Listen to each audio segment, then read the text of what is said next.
And he tweeted many times about the Roger Stone sentencing, didn't he? I don't know how many times he tweeted about it. Well, many times, you are aware of them because you said it hurts you from doing your job. And isn't it true that when prosecutors in the Roger Stone case filed a memo with the court recommending a sentence of 7 to 9 years in prison, a few hours later, President Trump tweeted that the sentence recommendation was, quote, a disgrace? You're aware of that? Yes.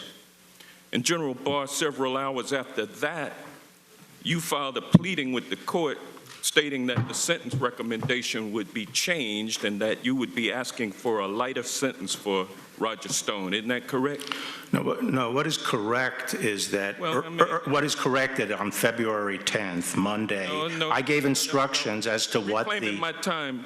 Yeah, I'm answering your question. Well, you got to let him answer. Reclaiming my time, you filed a sentencing recommendation hours after President Trump tweeted his dissatisfaction with the Stone recommendation, and you changed that recommendation. No, the night before, that is Monday night. I know your story, but I'm asking. Well, I'm telling my story. That's what I'm here to do. Well, I do. That's why I'm here. My question. Well, I'm here to tell my story. Well, and on the night before, on February 10th, sir, on February 10th, I directed. Reclaiming my time, sir.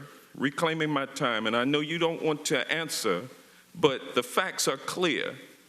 Sentencing recommendation made in the morning, tweet in the afternoon, you changed the sentencing recommendation that... No, tweet was not made in the afternoon. The tweet was made at, I think, 1:30 or 2 in the morning. Well, the tweet was made before and after. Tweeted about that relentlessly, and you've agreed to that. Now, when you filed your sentencing recommendation asking for a lower sentence... I didn't ask for a lower sentence. Well, you said that you were going to recommend a lower sentence, and you... No, wasn't the sentence that was recommended by the line prosecutors according to the sentencing guideline calculations?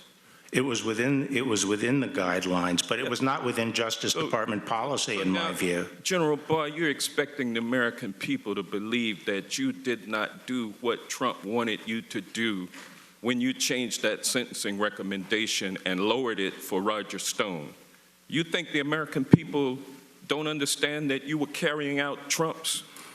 I had not discussed my sentencing recommendation with anyone at the White House or anyone outside the department. Wanted you to do, and that's what you did. No, Attorney General. let me ask you: do you think it's fair? Do you think it is fair for a 67-year-old man to be sent to prison for 7 to 9 years? It was in accordance with the sentencing. No, it was not. You just said that it was. And your line prosecutors will testify that it was also. Now, I'm going to move on from that.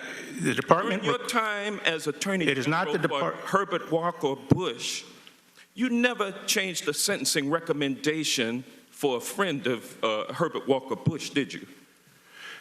No, as I recall... All right, that's all I'm asking. No. And over the course of your time as Trump... nothing was never elevated to me. Over the course of your tenure with Trump, you've changed 2 sentencing recommendations, not 1, but 2, correct? Which were they? Yeah, Michael Flynn. I didn't change it. Well, you said, you indicated that you changed it because the original Flynn sentencing recommendation was for Flynn to serve 0 to 6 months. But under your authority, the Justice Department supplemented that recommendation with a pleading that stated the Department of Justice's agreement with Flynn's lawyers that probation would be a reasonable sentence and that the DOJ would not be seeking prison time for Michael Flynn. Isn't that correct? I don't think that's what it said. Well, that's what it said, sir. You go back and read it. I think both pleadings said that... Reclaiming my time, prior to you becoming... The gentleman's time has expired. Madam Chair, you can give a speech or you can ask questions. If you do the latter, you need to let the witness answer the questions. And that's the chair's obligation, chair's responsibility to allow that to happen. Mr. Buck is recognized for 5 minutes. Attorney General Barr, thank you for appearing before the committee today. General Barr, there is a disturbing pattern we've seen throughout history with totalitarian systems of government. The leaders first seek to disarm the population, then they encourage goon squads to suppress opposing voices. And finally, once they have disarmed and silenced the opposition, these authoritarian leaders institute policies that root out and crush freedom in every form. Unfortunately, the American left has been